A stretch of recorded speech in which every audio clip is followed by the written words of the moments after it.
Hi, my name is Sarah Gelsheimer, and I'm a Senior Wealth Manager at PlanCorp.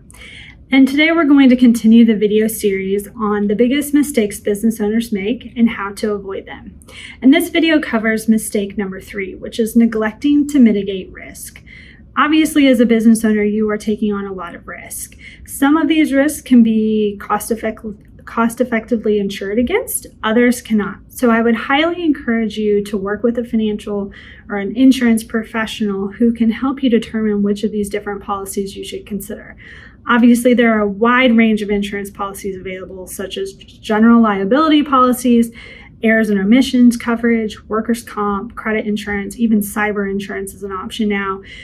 But all of those, of course, cost money. So it's important that you work with your insurance provider to decide which of these you can offload onto the insurance company and which of those you're going to take on yourself.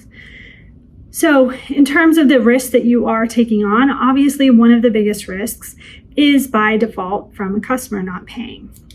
So I would highly encourage you to think about whether or not you even want to allow customers to establish credit. And if you do, make sure you have a good plan in place and that you use that going forward for all customers that makes sense.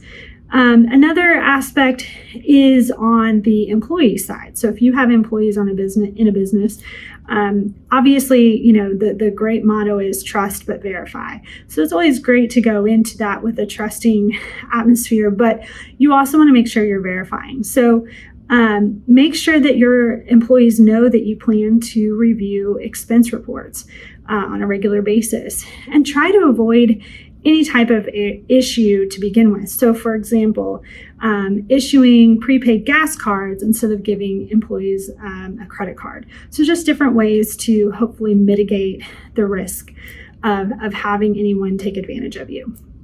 So again, lots of risks involved with being a business owner.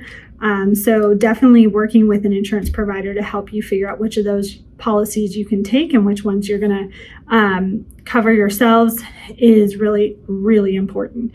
If you have any other questions, please don't hesitate to reach out. Thanks.